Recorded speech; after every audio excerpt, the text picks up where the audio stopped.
We'll just continue where you Right, were. there we go. We're back. We're Hopefully back back. on there. We're No idea hopefully what happened back. there, boys. Anyway, Right. Okay, so Liam, yeah, as you were saying, it's comparing the Scottish football to English football futile, Liam, you were saying. Aye. And while I'm on my high horse here, I will say that I mean, I've said it before, we need to follow the Japanese model because the J League is globally probably a similar status level to the Scottish League, right? They play a season from March until November with a couple of weeks break in the summer. We should do the same.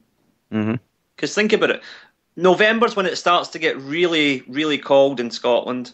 Yeah. And by March, you're past winter. Mm-hmm. And that's just common sense. Not just in the Premier League, but think about like your Clyde, your Albion Rovers, your Stenhousemuir, these wee teams that can't afford under soil heating.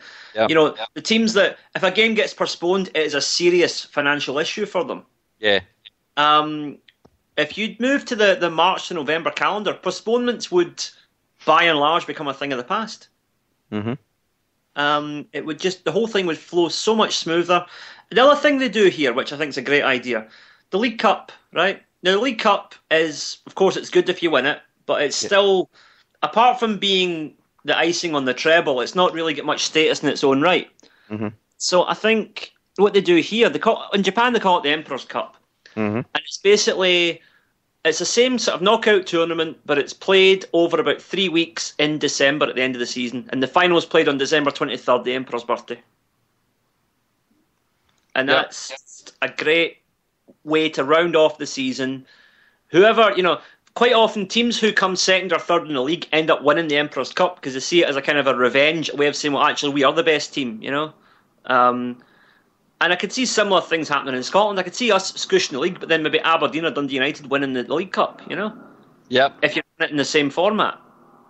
And I just think that's a great way. The viewing figures are much better than they get for regular J League games. It's definitely something to consider. It's, obviously Japan's got a massive population, I guess, but in terms of the actual quality of the football, I guess that's what you're talking about there, Liam. But in Oz as well, the way they market the A-League now, they are starting to go down a similar path to what Sky did with the English Premier League many, many moons ago, because it's saturated coverage through Fox Sports, which is your Sky Sports equivalent, basically.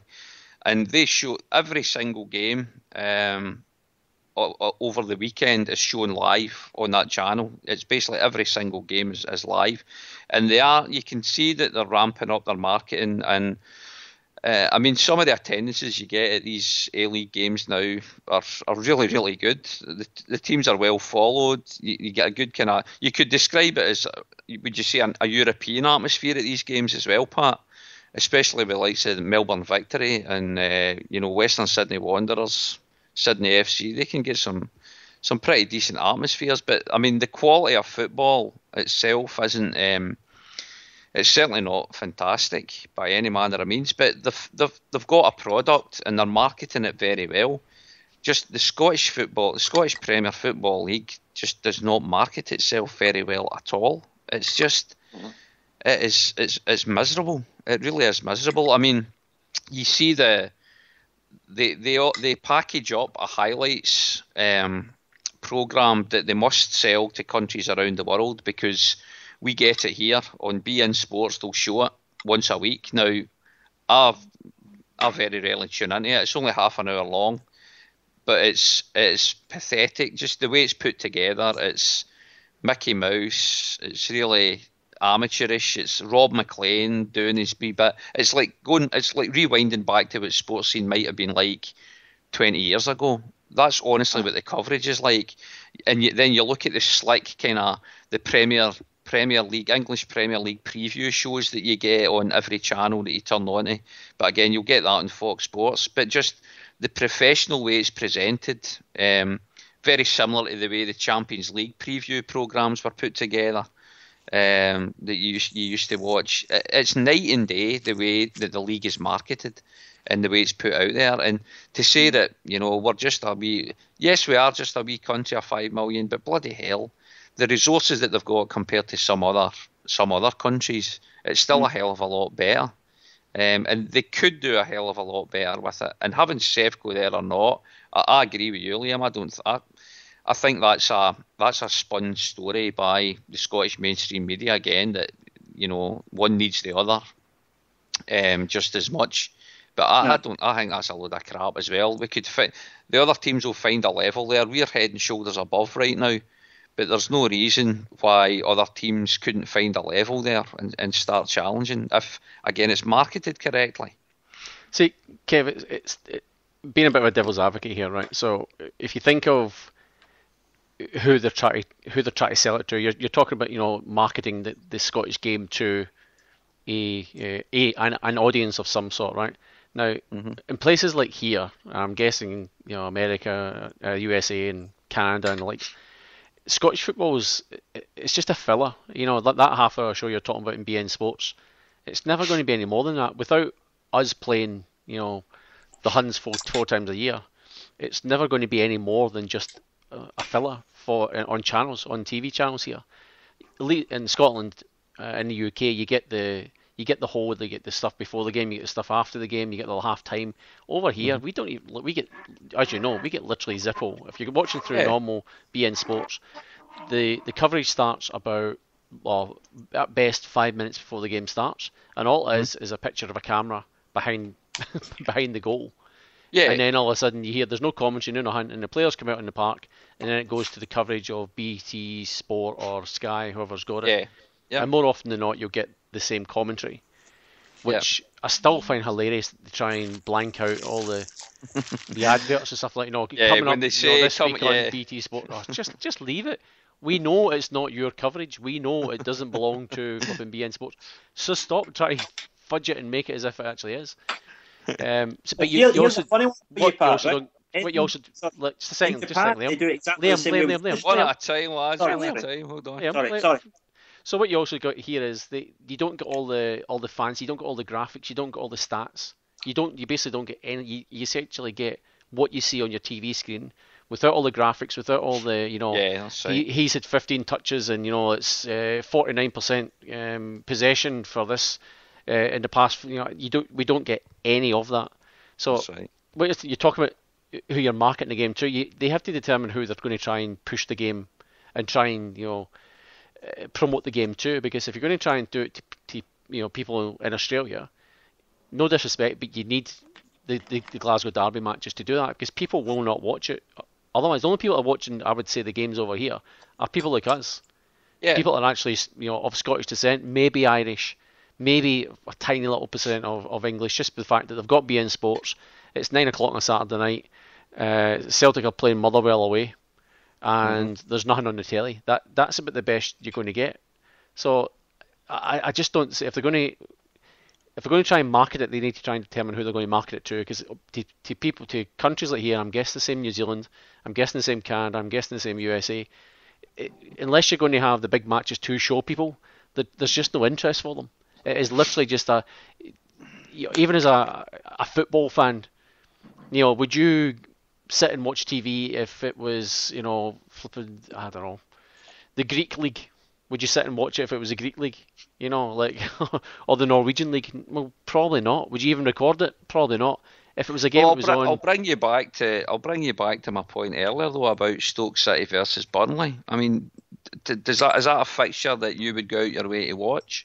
No. Right here, right now. I mean, that's clashes that happen right now in supposedly the top league in the world. If there was nothing else to watch in the world, I wouldn't tune into that game. Yep. So, but that's the way it's promoted over here. But they're trying to push the whole English. They're pushing the English game as a whole package over here. Yeah. But the Scottish League is a package. There isn't much of a package to sell, if you know what I mean. So, again, what was getting to the point was if it was 9 o'clock on a Saturday night and there was nothing on the telly, and I was channel hopping and there was a game on there from the Greek Football League, and it looked as if it was not a bad game, I might watch a wee bit of it. But I'm not going to tune in every week. I'm not going to record it, So it's really the people you're trying to push to are the genuine Scottish football fans, maybe the British football fans. You're not going to sell games in China. You're not going to sell games in Japan. The way it currently stands, I just don't see any point in this whole rebranding the game, because there isn't really a brand there to sell internationally. They're not going to make millions upon millions of pounds selling it to the Australian market, because they don't really care. They're saturated by English football. They've got their own A-League. They've got all these other leagues that they can watch. It's just there's other sports over here. There's Aussie Rules. There's rugby league stuff. There's just all right. Australia just won. It's not a tiny country, but in terms of population, it's pretty small. You're just not going to sell Scottish football there without without the big matches, without those 4 to 6 big matches a year. So that's kind of my take on it. When they're talking about rebranding the game and pushing a game and trying to promote the Scottish game, to me, they're just at the moment they're fighting a losing battle, because there's so much other stuff around. And again, US would be the same. They've got baseball, they've got American football. You're not going to sell and get the game to generate enough interest in countries out with the UK. So you'd be as well kind of focusing on what you can get for people in Scotland. And I don't know what the coverage is like over there. It seems okay from the bit I see, but again, it's all the kind of the after shows, all the add-ons. You think of Aussie Rules here, Kev. You've got the footy show. A big show like the footy show is like the Aussie Rules. There's an NRL, there's a rugby league one as well, and it's massive. I mean, you're talking how many? There'd be a million or so people watch it on a Thursday night here, and it's hilarious. It's pretty funny stuff, But they cover all the teams, they cover all the games. You've got talking footy, you've got stuff. At one stage they had like an AFL channel on satellite or cable TV, sorry. And that's basically just showed all games. It showed reruns of games at the weekend. It ran, it closed down. I've got it on in the background right now. It's called Fox Footy, Pat. Sorry, that's right. It came back. I do apologise, because they had it, then they stopped it. They merged it in with another sports channel, and then they've I was going to say rebranded it, but they've just wall to wall Aussie Rules 24/7 every day of the year, pretty much. But when the season's in full flight, that's it. It's because they're actually still going on about they're still analysing the Port Adelaide Geelong game, actually, which finished over an hour ago. Yep. But anyway, no, I mean it's an interesting debate, guys, and I think there's good points on both sides, whether we need them or not. Liam, you're on to come in again. Sorry I interrupted you before, Pat. The thing I wanted to say was what you were saying about the coverage, how it's very minimalist, right? In Japan, the English league is covered in exactly the same way, but they still get massive viewing figures. Point being, if you promote the product the right way, how you actually package it is a secondary issue, I believe. Now, to expand on that, right, take a case in point. There's a pub chain in Japan called Hub, and it's British theme pubs, right? And their big thing is they show football on the weekends. Now, mostly English football, but occasionally German football, occasionally Scottish football, occasionally French football. But it's always, they've got these posters up like a few days before the game saying, like, for example, okay, tomorrow night is Marseille against PSG, right? And they've got the white strip and the blue and red strip. So the guys get in the pub say, oh, I'm going to support the blue team, or I'm going to support the white team. And you end up with a pub full of punters who are like shouting for Marseille and PSG. And like, do they know anything about either of these clubs? No, they don't. But it's a game of football, and it's been marketed properly. Yeah. The point is how you promote the thing before it gets on screen. If you've got a fan base that is ready to watch a game before it comes on, even if the game itself is crap, you're still going to retain a lot of that crowd because you get the marketing that brings them on board. And this is where Scottish football, by and large, just doesn't get it, right? The English football here, I mean, a lot of my pals, Japanese pals, say, "Oh, I'm a Liverpool fan, I'm a Man United fan, or I'm a Chelsea fan." Why? Oh, because I've seen them on the telly. Yeah. That's all it is. They've got no emotional connection to these clubs whatsoever, and that's the thing which marketers in Scotland just don't get. They try to market, the passion of the Old Firm game. Your average Japanese or Chinese punter doesn't give a shit about passion. They just want to watch a game of football. If you can clue them up a wee bit about the history behind it, all well and good. They'll be interested in it. But they don't really care about 120 years of rivalry. It means nothing to them. Do you think the Nakamura signing was successful, worked out well, Liam? It could have been, but Celtic did not cash in on it anywhere near the extent they should have. I think, was that not more to do with the fact that Nakamura had a lot of the rights to himself anyway? That was part of the actual deal. So No. Nakamura retained something like 60% of his image rights. Mm-hmm. But even then, I remember Celtic making a big thing about when they signed him, how they had secured exclusivity over a certain number of his rights. Mm. For example, shirt sales, 100% would have gone to Celtic. I think it was like boot endorsements, Celtic were getting half of that. Various other deals, but Celtic did very well commercially out of the actual contract they signed with Nakamura. Right.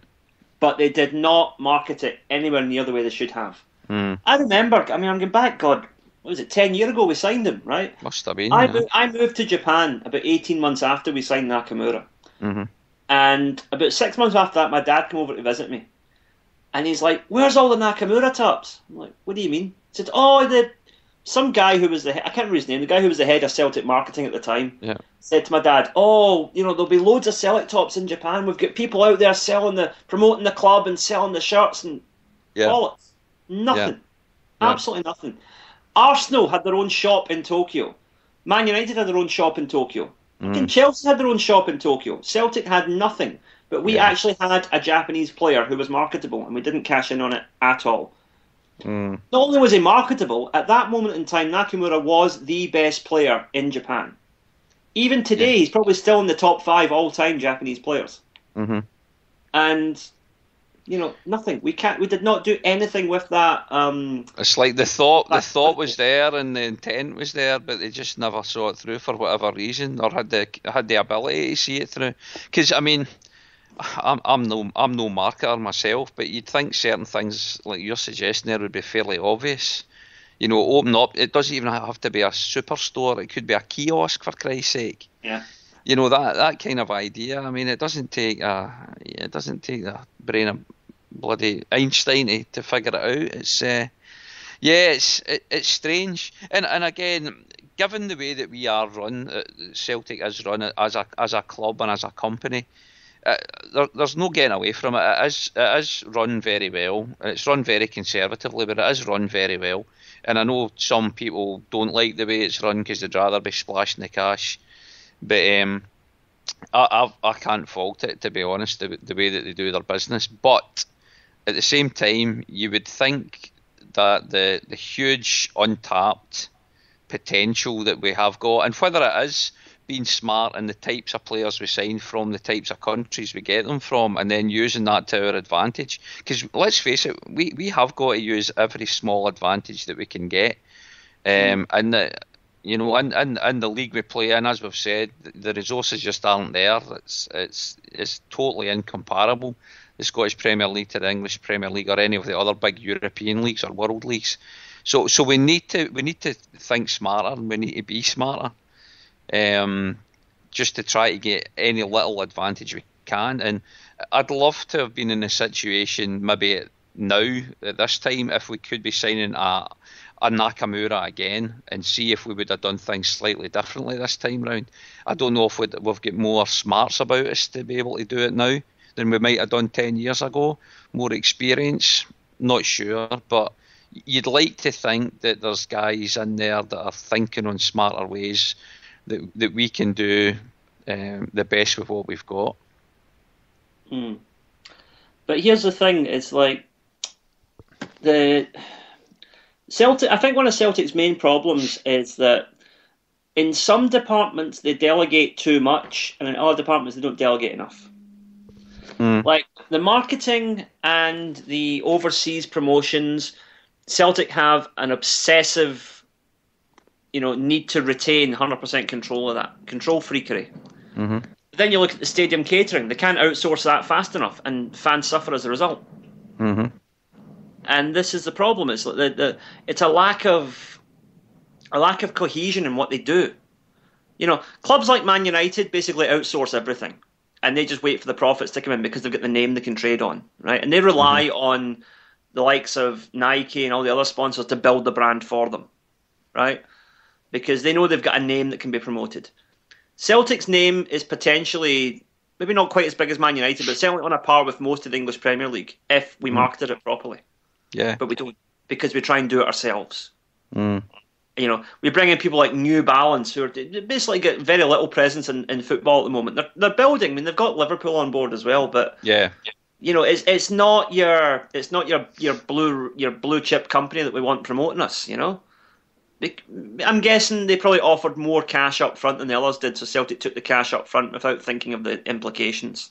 Yeah, possibly.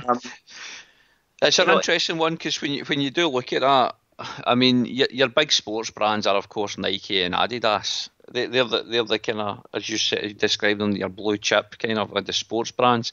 So to a lot of people, going to a New Balance could be going a step back. But you're right, the chances are there was probably a bit more cash up front a bit earlier, and we've taken, it's the short term kind of thing as well.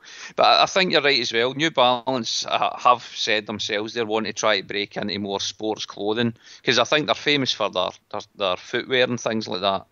But they're trying to break into the shirts. So I mean, I hope it works. I hope it works out well for them. I guess, but time will tell. Guys, I've got to give some shout outs because the debate's been going on well there and the conversation's been good, but I need to do a couple of shout outs. We had Darren Ball contact us via Twitter, and poor Darren says, we'll give this a listen at the gym. Hope it's inspirational. Sorry, Darren. I hope you're doing well at the gym though, mate. And also, good mate of mine from back home in Coty Briggy, Mark Lee, Scoops Lee. He says, great to hear your dulcet tones again, Kev, especially at traditional Cajun rap time. Every single Friday, without fail, we would go out, have a pint at lunchtime and get some Cajun wraps from Charlie Brown's in St Vincent's Place, if anybody knows where that is. John Brown was the guy that had it. He was from Coatbridge as well, actually, had the shop, and used to order them. Charlie Brown, St Vincent Place, Cajun chicken wraps. What a lunchtime snack that was. It was outstanding. Boys, great memories. We're speakers having a few issues at the moment. We're kind of still online, but there's certainly sounds kind of coming and going, so I'm not really sure what's going on. But so the stuff on here, we're definitely on air, but I'm tuning into speaker. The guys in the chat room are saying it's sounds kind of coming and going, and I just tuned into my PC and it's there's no sound on that either. So check. Not good. Oh well, we'll continue anyway, but we'll not for too much longer. The final shout out was for Alistair Jack. Al comes in and says, thanks for another great season of podcasts. Hoping Champions League footy. Naka, he says. And before I forget, we did have some emails that were sent us earlier on, a few months ago actually. Did get round to replying to them, but I just wanted to give a shout out to Jerry McEwen, I think was the first one, if I find it here. Yeah, Jerry McEwen had got in touch with us. Jerry's based in Puerto Galera in the Philippines. So he got in touch back in April to say that he was spreading the Celtic gospel to as many Filipinos as he could. He says he watches as many games as he can on the internet. Sometimes he gets Celtic on TV in the Philippines, usually Champions League or Europa League games. He says, your podcasts are really good and the patter's excellent. Jerry, what are you talking about, mate? Keep up the good work. So that was Jerry McEwen. So Jerry, if you're listening in, mate, thanks for getting in touch. I did say that I would try to give you a shout out the next time we were on. So there you go, mate. And also, Charlie Lamont had got in touch with us as well. A guy called Charlie Lamont, and he said that he enjoys listening to the podcasts, and he always wonders what made us all emigrate. So not just us to Australia, but yourself to Japan as well. He says, I'm sure all the people who listen or download the podcast might be interested in your lives in Australia or Japan. I think it would be a good idea to do a pod or part of a pod on how we all emigrated. So that's something we might do as a little special or something maybe next season if anybody's interested in our story as to how we all got to where we are. But yeah, I'm glad I remember to do that because I did say to the guys I would try to give you a little shout out the next time we were on a show. Hopefully the audio's okay and you can actually hear it. But failing that, we'll see. I think it's coming and going. There's definitely an issue with Spreaker at the moment. Yeah. We're, I'm not even sure. We might even just do this live, maybe not do it as a downloadable. It's already, the first half's already there. Yeah. I just did a refresh of the page and I can't actually guarantee it's going to be of reasonable quality. So we might just do this live for the, how many is listening? 18 people with the looks of it. We'll see how we go. Yeah, we just not worry about it. We'll see how we go. Publishing it, you could say. So. Well, we'll start because I want to we might as well kind of start drawing it at a close, but we'll go through. Pat, you had suggested that we maybe we talk down the current squad, or we talk about the current squad, and we maybe just rate as to who do we need to keep, hang on to, keep at all costs, or kick their arse out the door, sort of thing. And who the types of players we're looking to get into the squad. Will we just do that to try to round it off, and then we can look forward to next season? Yeah, why not? I mean, we've got, if we just pick some of the main players, I guess we'll just get the three of us, we'll just give our views on whether they'll stay or go. I can't remember what I said now. What was it again? So it was basically a last chance saloon, that was the other one, wasn't it? Last chance saloon, I think that was it, yeah. Yes. Yeah. So basically my thought on that one was if, whether players that might not have had quite a crack, but they should be, I guess this would be the last season. If you really want them to do something, they might still win their contract, but maybe give them one last go, and that's all I was thinking of, that sort of... Your categories, Pat, were keep them at all costs. Category 2, cash in while they're hot. Category 3, punt them because they're pish. Or category 4, last chance saloon. So yeah, that's what we could have a stab at. So who do you want to talk about first then, Pat? I guess we'll just move from back to front. So I think we're pretty safe in that Craig Gordon would be your keep at all costs, I think, at this stage. Is that fair to say, boys? Oh yeah, I think he's he's one of these players that's came to us as well, and he just seems like a nice guy, The guy doesn't hide the fact that he was born and bred a Hearts fan, and all his family are Hearts fans and that. But again, I'd like to think that Celtic's making a huge impression on the guy, and he is one of these guys. I think he's came out and said it himself that he'd be quite happy to finish his career at Celtic. Whether that happens remains to be seen, but you cannot argue with the season he's had for us. I think he had the couple of clangers, unfortunately, in the very same game against Inter Milan at Celtic Park. But I can't really remember him doing anything wrong other than those two clangers. Well, see, I don't know. I'm going to contradict you there, Kev, because I'm just looking at his stats here for the season. Right now, true. Admittedly, it's from Wikipedia, but.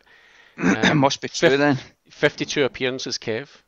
52 appearances and no goals. He's played 52 games and didn't score any goals. So, really, is that the sort of guy you want in your team?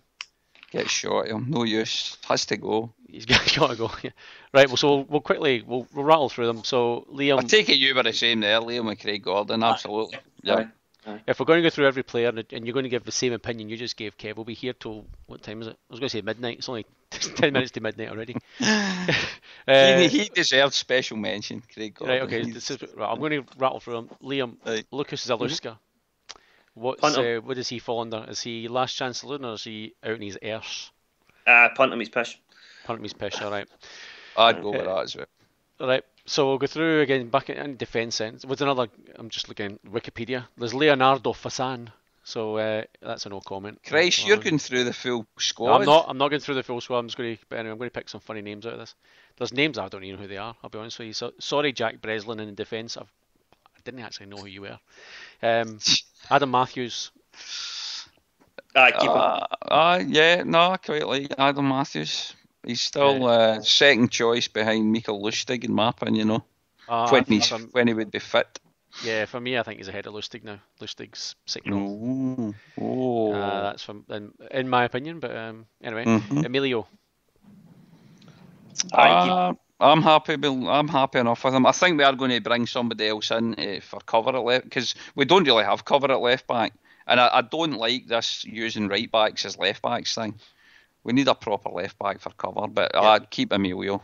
Yep, we need cover. Whether he's first or second, I reckon he's still useful player to the team. I mean, in Scottish League, fantastic, but I think he's shown a few weaknesses in Europe. So I think hopefully we do get something. Not saying necessarily to replace him, but certainly put some pressure on that as a position in the ground. So Liam Emilio, is he a keeper? Yep, I'd say so. Yeah. He was a captain for Honduras the other night in our friendly against Paraguay. I watched him for 20 minutes. He did quite well. He did all right. I thought he was going to. Didn't he get punted from the Honduran national team at one stage? Obviously not. He was wearing the captain's armband as well. So bizarre. He's obviously highly rated because he's playing for a top flight European club. Like your positive outlook there, Kev. Mm-hmm. Big Effie. Keep at all costs. Oh dear. Nah. I mean, right, okay. We need to see if we can again. It all depends on what the defensive stuff's going to happen with Virgil and with Denier potentially. Big Boyata is going to push Effie further down the line. I would love to think my ideal would be that Big Virgil and Denier are both back for pre-season and certainly there till the end of August, the two of them. I think the indications at the moment are that neither of them will be there. I think if the words that Van Dijk said are true, he's not just misquoted or the translation isn't quite ideal, then I think it's just wishful thinking. I think the club. I mean, even Ronnie's come out and actually said that he wants to keep him for the qualifiers. Yeah, and I think what's happened has been some sort of agreement, a gentleman's agreement that that's what would happen. He's obviously went back home. He's probably maybe been advised, or maybe his ears been twisted a little bit, saying, "You really think you're doing the right thing here?" And he's guessing either that, or he's basically telling the club what they want to hear, and then once he's out the door, he's actually telling what you really think. So, but at the end of the day, he is contracted to us and he is our player. But I mean, you don't want an unhappy player there, but. It'll be interesting to see what happens, but we cannot be going into those qualifiers with Effie as one of our defenders. I'm sorry, I just can't see it happening. And a sort of new guy who's played a handful of games. Untried, yeah, exactly. So Denier for me isn't coming back, but so I think we'll just assume that at the moment until we hear otherwise. But I can't see him. I think They were raving about Denier in the game he played for Belgium, raving about him. I think it's as if he's just now that he's back at Man City, he's a superb player all of a sudden. And he's got a sniff.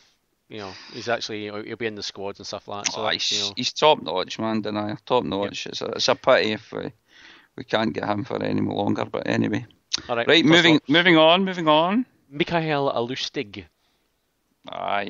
Keep him. Last chance, nah. He's injury prone, unfortunately, but there's no doubt. For me, he's the best right back we've got when he's can get a run of games under his belt. Liam. Well, since you didn't ask me about Effie, I was going to say actually keep him and deploy him in midfield next season. Oh, have you been smoking something there, Liam? No, Who would drop out of midfield for Effie? Well, it depends who gets moved on, who wants to leave, but I think there could be a space in midfield, and I'd give Effie a couple of games and then see how he does. You are definitely. He's defensively, he is not that great, but his distribution is pretty good, and I'd like to see what he could do in a holding midfield position. I'll give you that, Liam. Fair enough. I'm just curious to see how it would work. It's something to maybe try out pre-season and see how it goes. I think they've tried that before, and it had limited success. So there's no way that he should oust anyone in midfield, from Brown to Mackay Steven to there'd be 5, 6, 7 players ahead of him in I'm not saying he would displace anybody, but we might sell a few. You don't know. Correct. Maybe, but Well, I'm not sure that in terms of midfield. I mean, we'd have. It looks like Beaton's there. Scott Brown's going to be there. Armstrong's going to be there. Chris Commons, Mackay Steven, Charlie Mulgrew even would be ahead of him in that position, in my opinion. But anyway, we'll rattle through these. So Lustig, it's still an interesting point. Still an interesting point.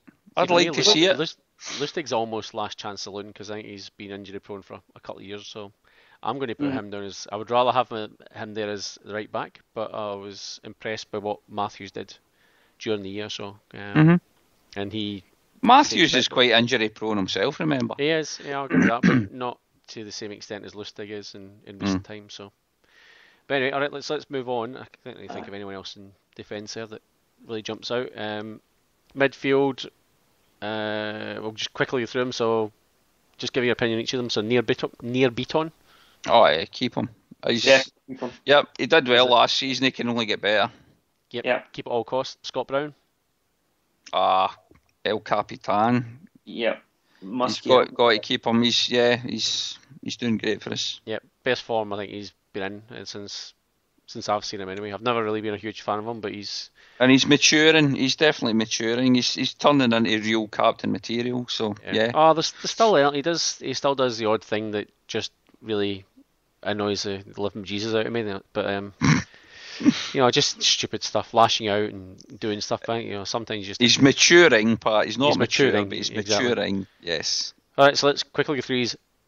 The bold Dirk. Oh Jesus, wait. Punt. Yep. Punt him, Dirk. Liam. Sorry, Dirk, but the worst sick note in history. Right, so I'm assuming, Liam, he's a punt for you. The frustrating thing is, we'll punt him and he'll probably go on to be a great player at another team. No, he won't. I'll stick my neck out right now and say no, he won't. He'll be equally injury prone when he goes to the other club as well. So anyway, I'll assume we'll say Stuart Armstrong. I was going to say Adamson there. Stuart Adamson. Yeah. Christ, think country. Yeah, definitely keep. He'll only get better now that he's settled down. He's half a season. And let's talk about Gary Mackay-Steven in the same breath, seeing as we always talk about the Dundee United boys together. Yep. Well, I can't say they've obviously just been signed, so they're going nowhere. Yeah. Chris Commons. Yeah, no, keep as long as Commons still wants to be there. He still gets something to offer. I don't think he was firing on all cylinders last season by any manner of means, but yeah, he's still worth keeping. Good squad player. He played 47 games last year. Doesn't matter. He'll be a squad player this season because I'm hoping we'll sign better. So we've got here Tom Rogic. So I'm going to limit it to last chance saloon or punt him. So I'm not saying he's certainly not a keep at all costs. All right, well I'll let Liam go first for this one then because I know what I'm going to say. Right, sorry, who are we talking about? Tommy Rogic. Is he still a Celtic player? Is he? Nah, definitely. Yes. I'll give him last chance saloon just because he has had horrific injury. Yep, I think so. Last chance saloon for him. Yep. Indeed, Charlie Mulgrew. Keep Charlie. Charlie. Somebody might come in for Charlie though. I think we're Burnley talking about him or something like that. So he might go anyway. He's finding it. I think Charlie will find it difficult to keep a regular place in that starting 11 next season. Now, correct me if I'm wrong, but didn't Ronnie come out and say that he wanted a squad of something like 20, 22 players? Yeah, I think he did. I think it's something like that. So you're talking a lot of these guys. I mean, assuming they're going to be, signing one or two. There's some names in there that are potential to go. So, what do you reckon, Liam? Charlie, is he keep at all costs? Is he keep him as a squad player or punt him while he's still got value? Squad player. You wouldn't punt him just to try and get some cash in for him? No, because I don't think we'd get that much in for him, to be honest. I see him. I think that's a good call. Squad player for Charlie, I think. Yeah, well, Scotland International, you never know. He's going to be playing against Irlond tomorrow. So, Stefan Johansson. Got to keep Steph. He's going to get better. I think he'll improve as well. Yep. Keep at all costs, I think, for me. One of the more debatable ones would be Liam Henderson. I think I mean, he's obviously still playing with Rosenborg just now because their season's still going on, isn't it? They play a summer league. Right. So and by all accounts, he's been doing really well. I would happily see Liam Henderson come back and see how he's doing. I wouldn't be looking to sell Liam Henderson just now. I think he's got potential. But I'm happy if he stays out on loan with Rosenborg for a bit longer for his experience. I was going to offer that to Liam. You reckon it's worthwhile just putting him on loan for another half a season or so? I mean, the Norwegian season, they wouldn't come back until November anyway. I'd say take a look at him in November and see how he's doing. Yep. Yeah, I'd probably punt for that. Certainly got potential, the guy. I like what I've seen so far. So, fingers crossed. Right, let's move on to forwards then. Guidetti's gone. Again, one that's probably going to raise debate is Anthony Stokes. I think it's time to let Anthony go. I think we need more. We need another striker in, or maybe even two strikers. You could argue. I think it's time to let Stokesy go. Actually, he's served us well, but I think he's going to find it difficult to get into that starting 11 next season as well. Give him a pat in the back, say thanks Tony, but time to move on, son. Liam? Nah, I say squad player. Keep him as a squad player. See, I'm leaning a little bit that way until the point comes where they sign somebody that you can trust. Put Lee Griffiths in there, he gets injured. What you're left with? So there's no real. He's about as natural goal scorer we've got after Griffiths to me, but playing him on the wings is it's never really my favourite. But maybe as a squad player, if you can get some sort of cash in for him, as in if you're talking in kind of seven figures, then maybe. But other than that, yeah, it's worthwhile keeping him, I guess. But all right, Stefan Sjepovic. I would last chance saloon him. I think last game of the season he scored a couple of goals. He's not really been given a huge run of games. I think that's partly been down to his attitude, I believe. But Ronnie's thrown him in last game of the season there and he's done all right. So I would give him last chance saloon. Liam? Yeah, I would say that's pretty fair.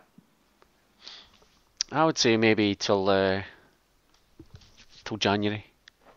See if he does anything in the early part of the season.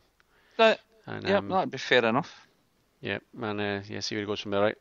I think one I'm going to take a guess we'll all agree on is Lee Griffiths. Well, you make that sound very obvious. I might surprise you here. Go on in.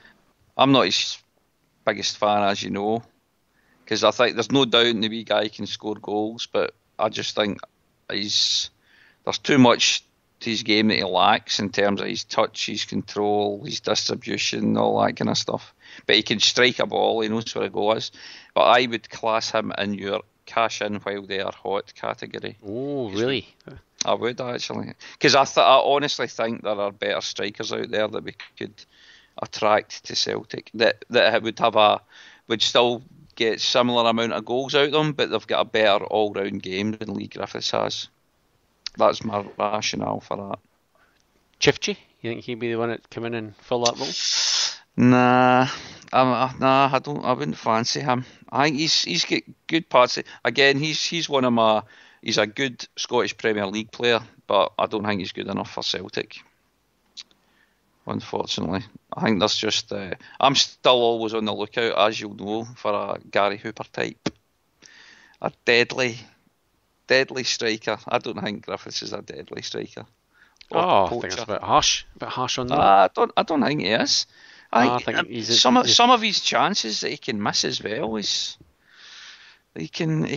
There's just something about the wee man. It just never ever fills me with supreme confidence. See, when I think of him potentially being a Champions League striker for us, I'm not sure he could do it at that level. Keep in mind, Kev, he's 24 years old. Yep. He's 24 now. Best years for a striker are well ahead of him. You're talking, 26 to 29? As I guess, as a punt would say, you'd probably be your most prolific, and then things start to slow down and bits fall off and that sort of stuff. So, I reckon he's a definite keeper. I think for me, he is as natural a goal scorer as we have, and still got far more to give, I would maybe agree with that, but I guess what I'm maybe kind of saying is I'm not that impressed with what we've got in the striking department at all at Celtic just now. I've got Skepovic in the last chance saloon category. We've got Lee Griffiths, who we can find better. Anthony Stokes, I'm already saying we can move him on. We really need two pretty decent strikers at the club, I think, to come in to put a bit of pressure on these guys. I would love if the wee man could prove me wrong, and next season he has as good, if not better, a season than he did in terms of his goals. But he's all round play. I would love that to happen, but I just don't think the wee man's got it.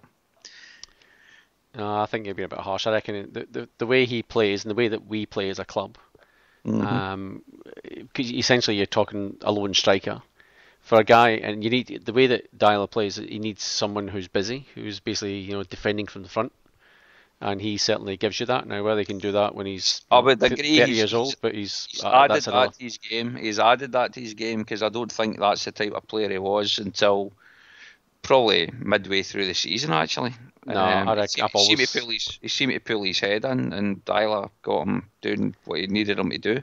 I've always seen him as that sort of player, as defending from the front of when he was at Hibs. I think he did the same sort of thing, and he's adding a variety of goals to his game now. He's getting goals with his head, and obviously a bit of a deadly left foot, but he's no, I reckon it's for the age he is. I think he's got far more potential. I think he's got potentially a good future ahead of him if he can progress at the same rate. He's how much he improved in that first year with Deila. If they can improve him even further next year, would they get 20 goals for the year? I mean, nothing in Europe because he wasn't given a chance in Europe at that stage. But and it's just the style that we play. I think he kind of suits that role. He's fast, he's busy, and when the chances come, there's a fairly good chance he'll stick him away. So, and the Huns hate him. So I mean, really, what's your thoughts on Lee Griffiths, Liam? I think we should definitely keep him. He's got that kind of a spark where he can just come on and do something magical. I mean, you need that, even if it's a player who doesn't perform every week. You still need that in your squad. Nah, fair enough, boys. Fair enough. I still think there's better strikers out there to be found. But if he hangs about, I won't complain too much. But I just thought I'd use that category part, seeing as he was probably one of the only guys that I would have thought could fit in there. Cash in while they're hot. All right, so I'm going to leave the rest as a punt them or get rid of them. So we've got Amido Balde, who's still in the books. So punt them or get rid of them? I'd say, well, yeah. Does that not amount to the same thing? Keep them or get rid of them? Yeah, whatever. Yeah, it is 10 past midnight. What about Jamesy Forrest? I didn't even do James Forrest, did I? Crikey, no, you didn't, mate. Yeah, because he was down in the list with Dylan McGeoch and Callum McGregor and stuff, but I didn't want to go through every player. But yeah, James Forrest, I think he came on a bit of a game at the end of the year, so I'd be saying, yep, keep at all costs. No last chance alone. I think he makes a difference when he's fit. So yeah, I'd be keeping him. Liam, Jamesy Forrest. I would keep him, but I'm getting close to last chance saloon for me. I think because of his he can be prone to injury as well, of course, can't he? He's a bit inconsistent even when he is playing as well, Yeah. Nah, fair dues. Alright, well that's me out of my list. So Amido Balde, Timo Pukki. I think we'll say, yeah, thanks. Yeah. Be nice knowing you. Aye. See you lads. Yep. See you lads as far as they're concerned. Yep. Been a pleasure. But there's a whole here. The thing, the squad here, I'm just looking, this is just through Wikipedia. If he is going to try and have a squad of 20, 22 players, there's a lot of these guys could potentially be leaving. Van Dijk, Denayer, potentially going already. There's Owen O'Connell. These are guys who got potential, but they never really pushed on, I guess, to a certain extent. Owen O'Connell, Stuart Findlay, Darnell Fisher. I mean, if you're going to keep, you can't. I keep like three Wee right Fisher. back. I quite like Wee Fisher, actually. I as a do right too, back. and that's why I wouldn't be surprised if someone at Lustig or Matthews left. The fact that because I think the whole idea is you have your squad, your normal first team squad, and then you back it up with youth players. And I think he's one of those ones that's kind of on the fringes of he's got potential and he's a good backup. So you have your first choice, but then what was the other ones I was looking at as well? So we're assuming Tonev and that they're all gone. Castle gone. Jackson Irvine, who's been playing with Ross County. I think he's kind of found his level. He's found his level there. Again. I've seen because I do watch the SPFFL highlights, and he's done alright for him. I reckon he's found his level. I'm not saying he'll necessarily stay with them, but I think he's found that level. He performs well for them, but just doesn't have the class for us. Callum McGregor, same sort of thing. He started off really well, but way off the boil. Injury as well, didn't he? Got an injury, I think, towards the end of the season. That's him out for a while. I think he's going to have to really improve if he's going to break into that midfield. There's just so much, especially with Mackay Steven coming in, that basically he's just instantly just filled in that slot. You know what I mean? It's just I think it'd be pretty tough for McGregor these days, and might be worthwhile doing the same as McGear did and go out on loan to someone that'll try and hopefully stop the Huns getting back in next year. Yeah, we don't get to see Huns anymore. We can still see Huns. Yeah, we're in Australia. Absolutely. Yeah, anyway.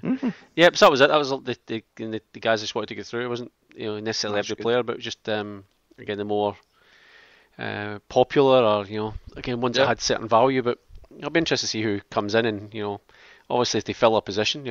Left back we don't really have a second option there. Although who was the young guy that came in at the end of the season? Wasn't Kieran Tierney. Kieran Tierney, that was the one. Yeah. I seem to do all right. I mean, it depends what Dyla wants to do. If he wants to just sort of backfill with young players, that's a whole different tack. But if you're going to want to have two players for every position, you're going to want a Matthews and a Lustig for right back. You're going to want. And again for Champions League, I mean, he's in no doubt how important it is again to us this season. So it's not that we can't be taking risks getting in with untried youngsters and things like that. I don't think we've got to get reliable players in key positions. I think, but we'll see how it pans out. We shall. So anyway, that's me wrapped up.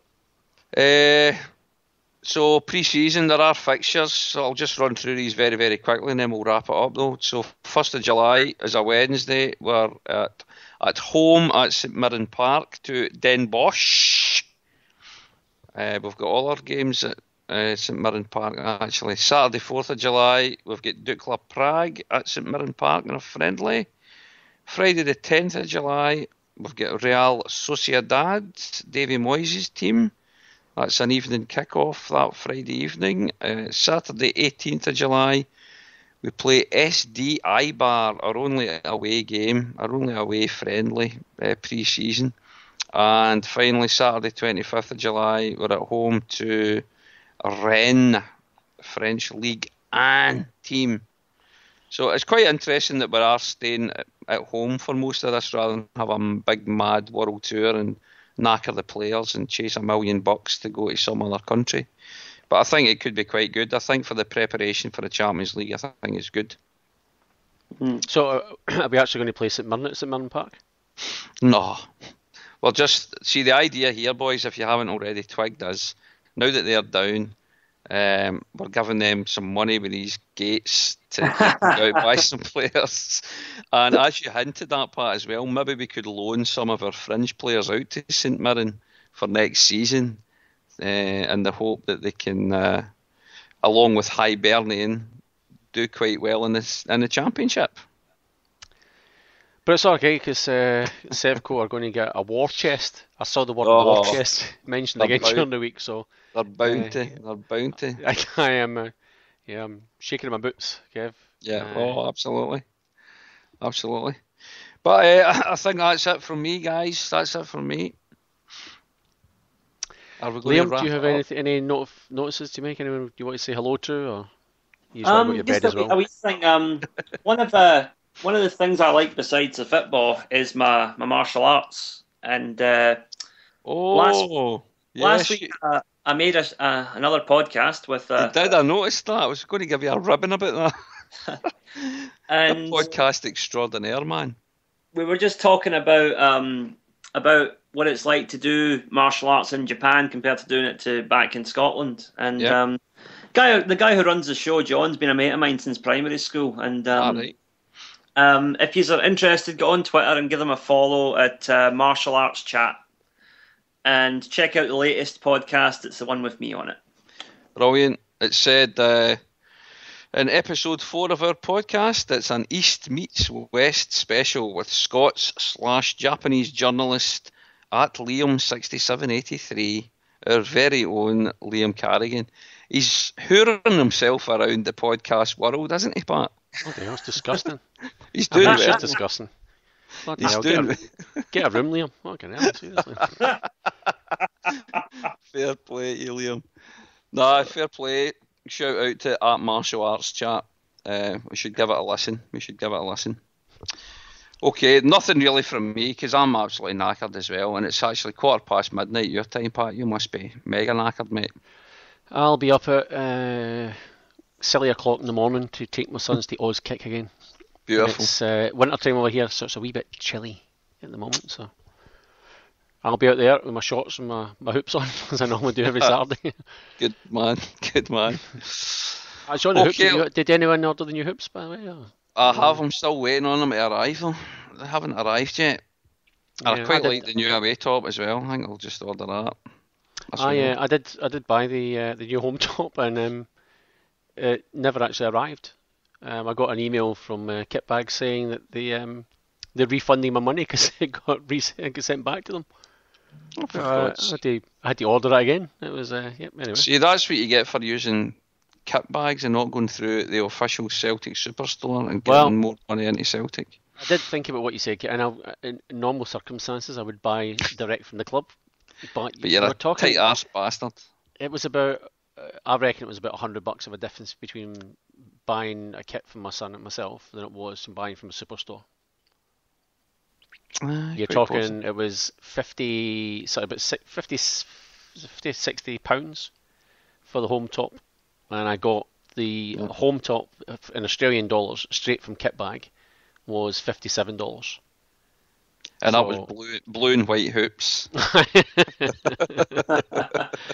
Actually, there was some guys in Brisbane got sent the European issue top, as in with the big white bit in the back. Yeah.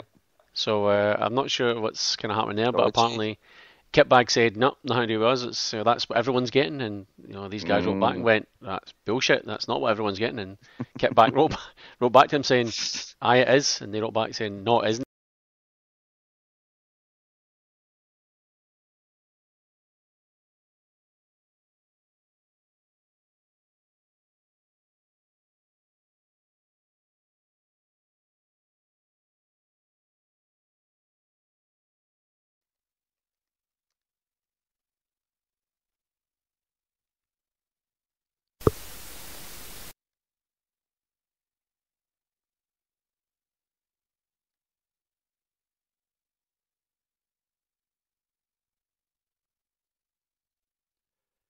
Okay, folks, I'm not even sure anyone can still hear me, but we've had big issues tonight with speakers, so I'm just going to round it off. The other guys have disappeared, so I'm going to go to my bed. Oh, someone's back. Yeah, I don't know what happened there, but it's time to say au revoir. I think so.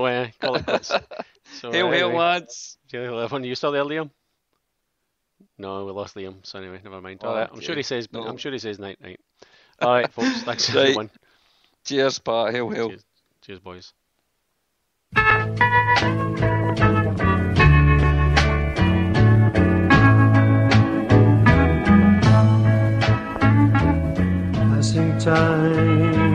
Passing time, everyone's passing time, everyone their whole life through, passing time like me and you.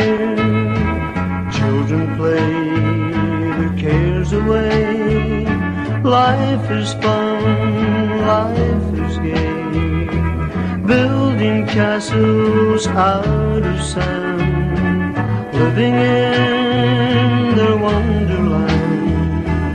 Lovers know time goes by, days are long, minutes fly, fleeting glances mean so much, a lover's sigh, a lover's touch.